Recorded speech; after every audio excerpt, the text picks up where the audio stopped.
Hello children's.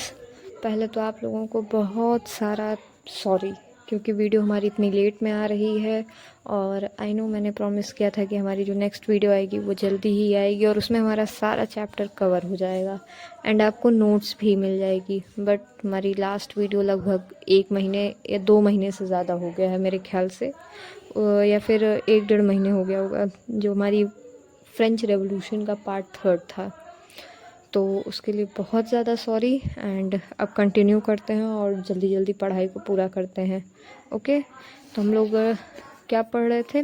जैसे हमारे previous topic में, जो इसके पहले वाली हमारी वीडियो थी, उसमें हम लोगों ने पढ़ा था कि फ्रांस कैसे कैसे अबॉलिश हुआ और वहाँ पे लुईस 16 को कैसे कैसे हटाया गया और देन उसकी वाइफ को और उसको कैसे फांसी की सज़ा दे दी गई। अब कहानी हमारी वहाँ पे एंड नहीं होती कि राजा मर गया, उसकी रानी मर गई, राजा रानी मर गए, ख़त्म कहानी, ऐसा वाला सीन नहीं है। उसके आगे हमारा एक और टॉपिक आता है, द रेन ऑफ टेरर। ठीक, अब द रेन ऑफ टेरर का जो टाइम था वो कितना था, 1793 से लेके 1794 का जो टाइम पीरियड था उसको रेन ऑफ टेरर कहा गया था फ्रांस का। अब यहाँ रेन, RAIN, रेन बारिश, भीगी बरसात वाला रेन नहीं है, ठीक है। ठीक, बरसात वाला रेन नहीं है, यहाँ पे डर, खौफ वाला, ठीक है, रेन है, RAIGN, रेन ऑफ टेरर। अब देखो, रॉबस्पियर जो थे, ठीक, उनकी ढेर सारी पॉलिसीज़ थी और जो लोग उसको कंट्रोल नहीं करते थे उनको वो पनिशमेंट देते थे।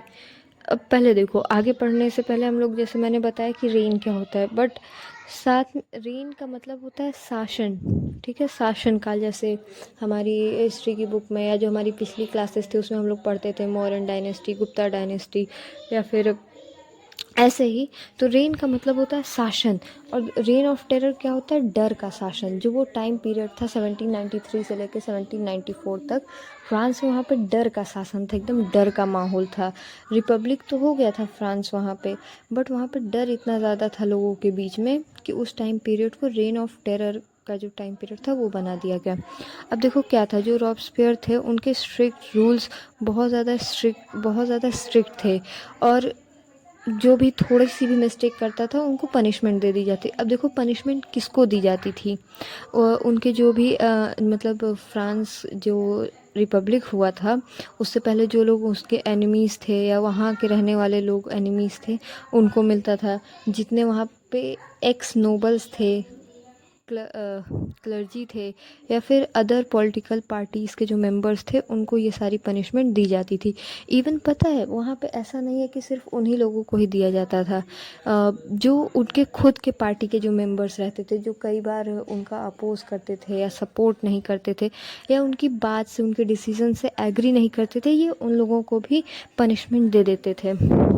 और देखो पनिशमेंट कैसे देते थे, जब कोर्ट में किसी को भी गिल्टी पाया जाता था तो उसको जो है गुलिटाइन की सज़ा मिलती थी। अब गुलिटाइन देखो, गुलिटाइन गिलिटाइन, उसकी सज़ा क्या होती है, इसकी कहानी क्या है पीछे की। ये देखो क्या होता है, दो ऐसे बड़े बड़े पोल्स जैसे लकड़ी के वो खंभे होते हैं, एक लेफ़्ट साइड एक राइट साइड, और ऊपर जो है ऐसे ब्लेड लगा रहता था, जैसे चाकू का होता है, मतलब उससे थोड़ा चौड़ा उससे बड़ा, वैसा ब्लेड लगा रहता था। और बीच में सर्कल, बीच में पूरा लकड़ी से कवर रहता था, जितनी आपका सर, मतलब जितना आपका सर उसके अंदर चला जाए उतनी जगह होती थी। जैसे अभी देखो यहाँ पे हम फिगर में मेंशन कर देंगे उसकी, मतलब एक इमेज दिखा देंगे, उसी को गिलेटाइन बोलते हैं।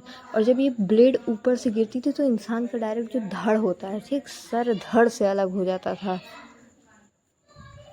तो ये जो है वहाँ का पनिशमेंट देने का वो एक डिवाइस था। जो भी लोग गलती करते थे, कोई भी जिनको भी कोर्ट ऐसा गिल्टी पाता था तो उसको गिलेटाइन की सज़ा मिलती थी। अब देखो जो गिलेटाइन था वो नाम पड़ा कैसे, ये जो नाम पड़ा था, जिन्होंने इसको बनाया था, जिनका नाम डॉक्टर गिलेटाइन था, उन्हीं के नाम पे इस डिवाइस का नाम पड़ा था। अब देखो वहाँ माहौल कैसा था, सिचुएशन कैसी आ गई थी। रॉबस्पियर गवर्नमेंट जो थे वो काफ़ी सिचुएशन तो एक तो बहुत ज़्यादा ख़राब थी, खाने की चीज़ों में, इन सारी चीज़ों में काफ़ी ज़्यादा प्रॉब्लम हो रही थी। तो उन्होंने क्या किया, जो प्राइजेस थे ज़्यादातर चीज़ों के, उनको सेम कर दिया, मतलब एक फ़िक्स्ड प्राइस कर दी गई कि ये चीज़ इतने में बिकेगी तो इतने में ही बिकेगी, उससे एक भी ज़्यादा या एक भी कम में कोई नहीं बेच सकता था। तो इसमें नुकसान किसका हुआ, जो फार्मर्स रहते थे, पीजेंट्स रहते थे, जो लोग ट्रांसपोर्ट करके इधर से उधर चीज़ें लाते थे, एक शहर से दूसरे शहर आते थे। तो वो जब प्राइस फिक्स्ड हो गई गवर्नमेंट के द्वारा, तो वो उनको अपना बेनिफिट नहीं मिल पाया, जो प्रॉफिट उनको मिलना चाहिए वो नहीं मिल पाया। जितना वो मेहनत करते थे, जितना एफर्ट्स डालते थे, उतना उनकी इनकम नहीं हो पा रही थी। और यहाँ पे ऐसा भी था कि देखो क्या था, यहाँ पे एक लाइन है, क्या कह रहा है, equality was also sought to be practice through the forms of speech and address. और देन यहाँ पे एक और चीज़ थी कि इंस्टेड ऑफ द ट्रेडिशनल, देखो वहाँ का एक ट्रेडिशनल था कि जो मेल होते थे उनको सर, और जो फीमेल होती थी उनको मैडम बोला जाता था। बट जितने भी फ्रांस के मैन और वुमेन्स थे, पर जो वहाँ की गवर्नमेंट थी उन्होंने इस चीज़ को हटा दिया गया और बोले कि जो है इस नाम से अब कोई किसी को नहीं बुलाएगा, हर व्यक्ति जो है फ्रांस का है और उसको मैन वुमेन बस इतना ही बोलेंगे, ये सर मैम वाला टैग जो है हटा देंगे। और देखो अब जितने भी वहाँ के चर्चेस थे और जितना भी ऐसा धार्मिक स्थल था, वो सारी बिल्डिंग्स को जो है बंद कर दिया गया और उनको ऑफिस के रूप में कन्वर्ट कर दिया गया, जो वहाँ की ऑफिसेस थे उनके रूप में कन्वर्ट कर दिया गया। अब देखो इतनी सारी चीज़ें तो हो रही हैं, अब इसका कुछ ना कुछ तो इफ़ेक्ट पड़ेगा वहाँ के लोगों को। इतनी क्रांतिकारी तो सब पहले से ही थे, जो लोग फ्रेंच में रेवोल्यूशन ले आए, इंडिपेंडेंस ले आए। तो जब इतनी सारी नाइंसाफ़ी उनके ऊपर हो रही थी, तो इसका इम्पैक्ट क्या पड़ा वहाँ के लोगों पे। अब देखो इसका इम्पैक्ट क्या पड़ा, असर क्या पड़ा। जो रॉब्सपेयर थे उन्होंने जो है जितने भी पॉलिसीज़ और रूल्स, ये सारी चीज़ें जो बनाई थी, उससे सबको प्रॉब्लम थी। इवन जो उनके सपोर्टर्स थे उन्होंने भी मॉडरेशन की डिमांड कर दी। तो जब उनके सपोर्टर्स ही इनके अगेंस्ट हो गए और मॉडरेशन की डिमांड की, तो वो सब ने मिल के क्या किया, इनको ही रिप्लेस कर दिया। अब देखो इसने क्या किया, तो जो इनके इलेक्टेड हेड थे, ठीक, उनको रिप्लेस किया, और जो इनके इलेक्टेड हेड थे उनको ही पकड़ के मतलब जो रॉब्सपेयर थे उनको ही पकड़ के उन पे ही केस कर दिया गया और उनको रिप्लेस कर दिया गया। और क्यों किया गया, क्योंकि इनके रूल्स कुछ ज़्यादा ही स्ट्रिक्ट थे, हर छोटी छोटी बात पे पनिशमेंट दे देते थे। ऐसा सर कटने वाला, जो मतलब गिलेटाइन वाली जो पनिशमेंट थी, वो पनिशमेंट कुछ ज़्यादा ही दे देते थे। ये मतलब चीज़ों को समझते नहीं थे, वो बाकी लोगों का जो पॉइंट ऑफ व्यू क्या है उस सिचुएशन को लेकर, उसको नहीं समझते थे और बस अपनी ही मर्ज़ी चलाते थे और कुछ ज़्यादा ही स्ट्रिक्ट रूल्स थे। और इनको जो है जुलाई 1794 को कोर्ट ने इनका मतलब निकाल दिया कि ये गिल्टी हैं, ये गुनहगार हैं, और इनको अरेस्ट करके उसके नेक्स्ट डे ही गिलेटाइन पे इनको भी चढ़ा दिया गया कि जाओ, सबको सज़ा आप देते थे, जाओ आप भी चढ़ो, आपका भी सर धड़ से अलग होगा। अरे मजाक कर रहे हैं, मतलब ऐसे नहीं बोला, जैसे होता है ना कि फांसी की सज़ा सुना दी, सेम। तो उस टाइम फांसी नहीं, ये गिलेटाइन वाली सज़ा होती थी। अब देखो यहाँ ये गवर्नमेंट तो ख़त्म हो गई, मतलब अब देखो ये सिलेक्ट कैसे हुई थी। जो हमारी प्रीवियस वीडियो उसमें मैंने पूरा बताया था कि ये सब जैकोबिन की गवर्नमेंट थी, मतलब जो जैकोबिन एक क्लब था उसी की थी। तो अब यहाँ पे तो गवर्नमेंट ख़त्म हो गई, मतलब जैकोबिन की गवर्नमेंट नहीं रही। अब ऐसा तो है नहीं कि अगर जैसे मान लो गवर्नमेंट ख़त्म होगी, तो अब ऐसा तो है नहीं, तो जो गवर्नमेंट की चेयर है, जो वो पोस्ट है, उस पे से अगर कोई हट गया तो वो खाली ही रहेगी। खाली नहीं रहेगा ना भाई, कोई ना कोई आके तो उस पर बैठेगा। तो अब डायरेक्टरी रूल करेगी इस पर। जो हमारा नेक्स्ट टॉपिक है वो है ए डायरेक्टरी रूल्स फ्रांस। तो इसमें हमें बताएंगे कि डायरेक्टरी ने कैसे फ्रांस के ऊपर रूल किया। हाँ देखो, अब यहाँ पे गवर्नमेंट तो हट गई, अब डायरेक्टरी रूल करेगी। अब देखो पिछले टॉपिक में हमने पढ़ा कि रेन ऑफ टेरर की वजह से जैकोबिन गवर्नमेंट जो है वो गिर गई, फॉल हो गई। और अब पावर में कौन आया, सप्ताह में कौन आया, जो फ्रांस के मिडिल क्लास लोग थे, जो नेशनल असेंबली में ऑलरेडी पावर होल्ड कर चुके थे या कर रहे थे, वो लोग पावर में होते हैं।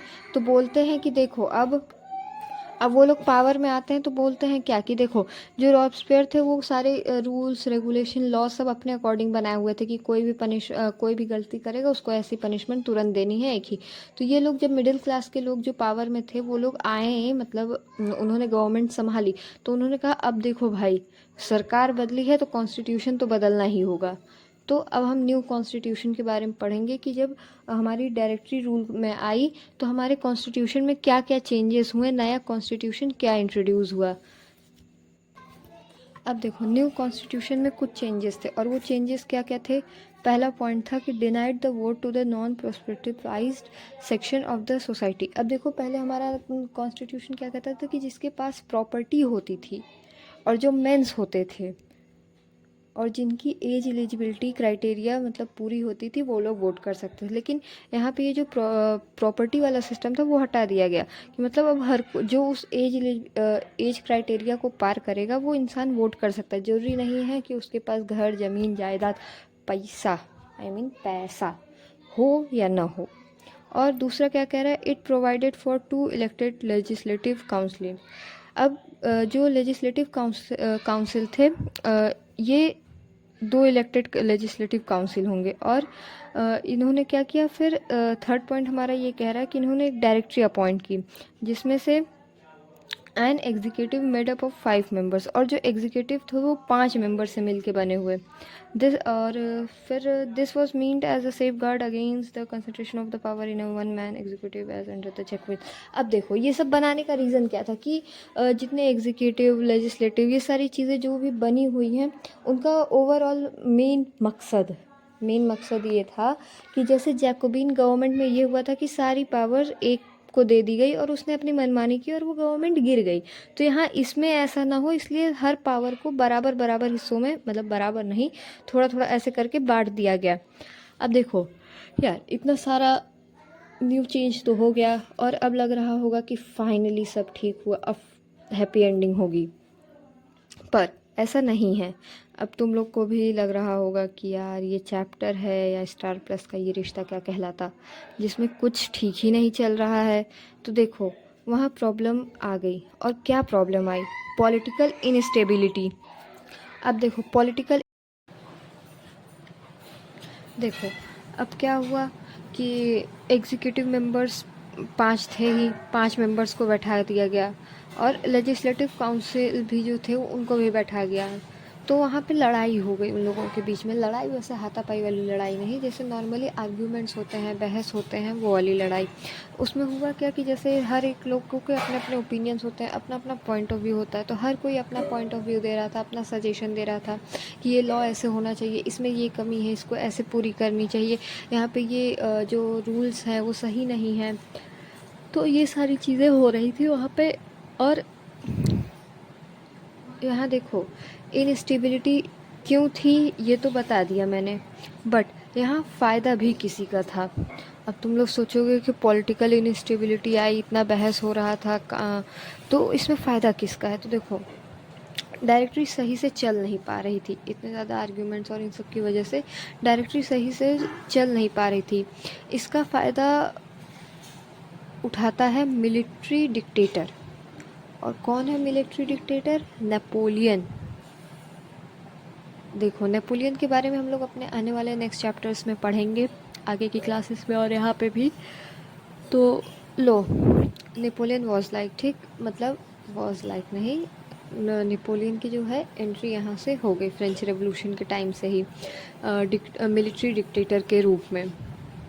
तो उस टाइम नेपोलियन कैसा, ऐसा पूरा स्वैग में बोला, मतलब नेपोलियन ने बोला नहीं तो ही वॉज लाइक, क्यों स्वागत नहीं करोगे हमारा? और नहीं, मतलब इसने ऐसा सलमान खान वाला ऐसा नहीं बोला डायलॉग, मैंने जस्ट ऐसे बताया तुमको। और यही आगे चल के डिक्टेटरशिप इस्टेब्लिश करेगा। मतलब ये जो नेपोलियन है, जब हम लोग जो आगे के चैप्टर्स में पढ़ेंगे तो यहाँ पे अब इसकी एंट्री हो गई है, आ गया यहाँ पे। तो अब ये अपनी डिक्टेटरशिप आगे इस्टेब्लिश करेगा, हर एक चीज़ में अपनी डिक्टेटरशिप को इस्टेब्लिश करेगा। और घूम फिर के हमारा फ्रेंच रेवोल्यूशन जहाँ से स्टार्ट हुआ था वापस वहीं पर आ जाएगा, मतलब वही किंग्स वाले रूल्स और एक के ऊपर सारा काम वाम और एक के अंदर सारी पावर। तो घूम फिर के जहाँ से हमने फ्रेंच रेवोल्यूशन पूरा स्टार्ट किया था फिर वहीं आ गया। और इस वीडियो के साथ हमारा the French revolution chapter complete होता है, ख़त्म होता है। होप सो आप लोगों को वीडियो पसंद आई हो और मन लगा कि आप इसको अच्छे से पढ़ोगे और पूरा प्रिपेयर करोगे। देखो हिस्ट्री में कुछ होता नहीं है, ये बस पूरा स्टोरी टाइप होता है, एक दो डेट्स होती हैं बस, और कुछ होता नहीं है। तो इसको अच्छे से पढ़ना और ठीक है, हो जाएगा। ओके, बाय बाय, मिलते हैं हमारे नेक्स्ट अपकमिंग वीडियो में, देखते हैं कब आती है।